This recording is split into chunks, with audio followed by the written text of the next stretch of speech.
guys, hope all of us are doing great. My name is Ernest and this is Ernest Sciences and Mathematics TV channel.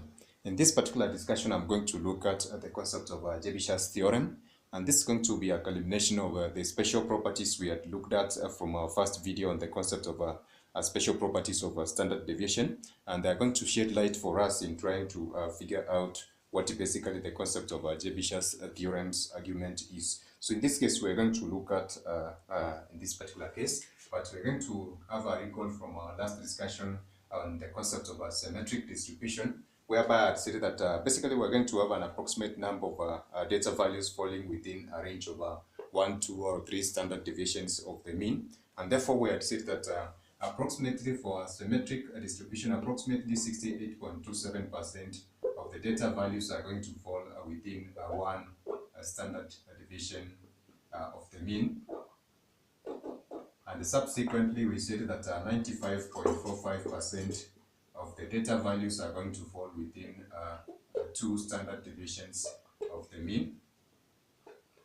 And lastly, we said that basically 99.73% of the data values are going to fall within 3 standard deviations of the mean given as such. So in this case, the Chebyshev theorem is going to give us a general representation for various of course, ranges of data or percentages which are going to fall within a specific mean of the standard deviation, whereby we're going to represent this number of standard deviations given in terms of the value of k. Now, in our last discussion, I had basically given a representation for various, of course, aspects of this particular percentage for data falling within that range for the number of standard deviations, whereby I said that for this particular set of data, we're going to have this one represented as a mean falling within a positive or negative value of this standard deviation, which of course is going to be 1. There is going to be a coefficient of 1 for S representing the mean for that, the standard deviation, the coefficient of S standard deviation for that case representing 1. And then therefore for the second case, we're going to have this data values of 95.45% that falling within the range of 2 values or 2 values for the standard deviation given in terms of positive to S. And then we're going to have lastly this one represented algebraically as the data values falling within 3 standard deviations of the mean given in terms of 3S as such. So in this case, these are the various representations we are given for those data values. And of course, we're going to see that from Chebyshev theorem, then therefore we're going to have a general representation of finding this specific set of values for n data, no matter the kind of variation or the pattern that we're going to encounter. So in this particular case, then therefore, the proportion of these specific values which are going to be falling within the k number of standard deviations, according to Chebyshev theorem, are going to be given a specific term, and as well we can generally, as we have said, represent this particular case for giving the coefficients for the number of standard deviations. So generally, for us to have a representation which is going to represent n kind of variation, we are going to have this one given in terms of ks, where k is going to represent the various numbers for 1, 2, 3. So therefore, it's going to be k number of standard deviations represented as x plus ks given as such. And therefore, according to Chebyshev theorem, for n kind of data, no matter the kind of variations, we're going to see that the proportion of values falling within the k number of standard deviations will be at least 1 minus 1 over the square of k given as such. And this is going to give us the relationship between the proportion of values falling within this number of standard deviations. And these are going to be the number of standard deviations of the mean, of course, given in terms of k given as such.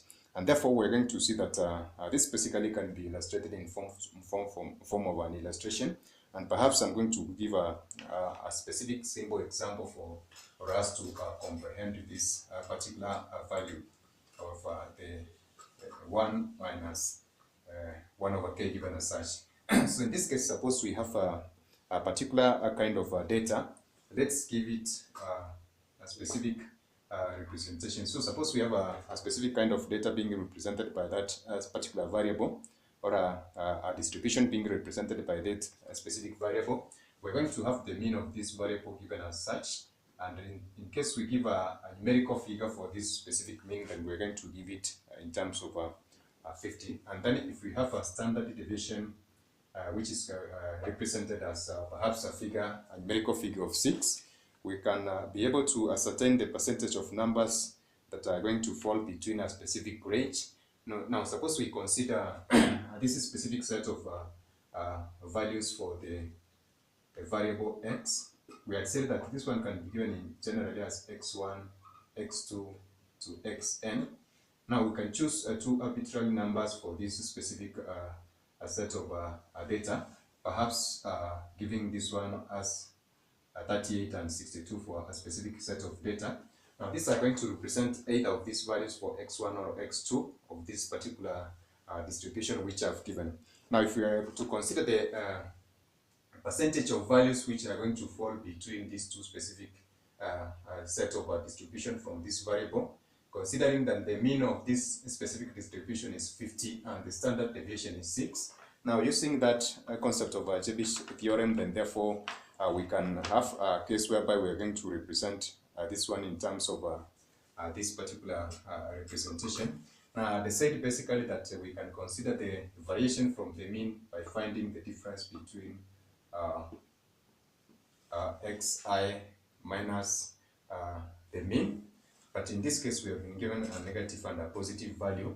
So we're going to have the value of xs, which is basically going to represent our difference between the value of x and the mean given as such. And in this case, if we consider the mean to be 50, then therefore we're going to have 38 minus 50. And then for the second case, we're going to have this specific number of 62 minus 50 given as such. So this one is going to give us a negative 12, and this one is going to give us positive 12 in that particular case. So this is going to be the value that is going to represent the deviation from the mean of these two specific values from this set of data. And therefore we can represent our value for ks equivalent to 12 if we were to consider this particular magnitude. And therefore for us from this particular figure, we can given the standard deviation, we can determine the value of the number of standard deviations from that particular mean. So therefore we are going to have ks is equivalent to 12, implying k times the standard deviation is equivalent to 12, and our k is going to be, of course, 2. So there's going to be two deviations from two deviations from the mean given as such. And of course, application of this specific theorem from Chebyshev's theorem, this is going to represent for us what I mentioned as, of course, the deviations from the mean. Therefore, the number is going to be given in terms of 1 minus 1 over k squared. Having found the value of k, then therefore we're going to have 1 minus 1 over. So the k squared is represented by 2, so this is going to be 1 minus a quarter, basically giving 0.75 given as such. So in terms of percentage, we are going to see that this is going to represent our 75%, implying that basically from this set of values, the values which are going to, of course, be ranging between or lying between this particular number of 38 to 62 of this particular range are going to be 75% of these specific values. So therefore, we're going to see that from this particular application, we can see that Chebyshev theorem gives an approximate value from the special properties which are mentioned, of course, of the standard deviation, whereby they said that basically 68.27% of the data values are going to fall within two standard deviations of the mean given as such, and given this one in terms of two standard deviations of the mean. So we said that for asymmetric kind of data, the 68.27% of the data values are going to fall within two, of course, two standard deviations of the mean. Now in this case, for Chebyshev theorem, we are going to consider any kind of data which is, of of course, are going to be not considering it is pattern of variation, and that's going to create a contrast from the symmetric distribution. But we're going to see a coherence in a sense that these percentages basically are going to be somehow related in a sense. So in this case, Chebyshev theorem is going to be widely applicable as we go ahead. And there are some, of course, standard, there are some general cases which we're going to consider for this particular, of course, concept of Chebyshev theorem, which is going to give us a general illustration for various variations for the standard deviation which we are given for various numbers of k.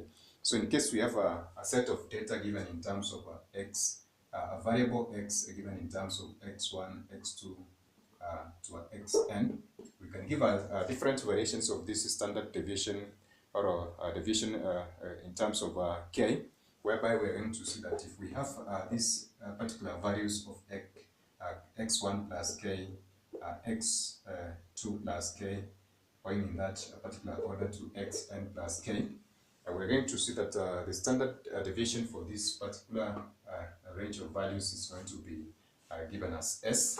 And if in case we have particular variables or values of a variable given in terms of kx1, kx2 to a value of kxn. Now this standard deviation for this specific type of values is going to be given in terms of k, absolute value of k times the standard deviation given as such. And then lastly, we're going to see that if we have a specific set of distribution whereby we have a plus kx1 plus a, or the next number a plus kx2 up to a value of a plus kxn, then we can compute the, of course, the standard deviation of this specific range of values, which is still going to be giving us ks in that particular case, and that's going to be the absolute value of ks. Now, in our subsequent videos, we're going to use specific examples to try and confirm these basic, of course, conclusions which we have given, and of course, together they are going to constitute the concept of Chebyshev's theorem, which we have basically given in a symbol, of course, illustration. So that is it for now, guys. Bye, God bless you. Catch us in our next video.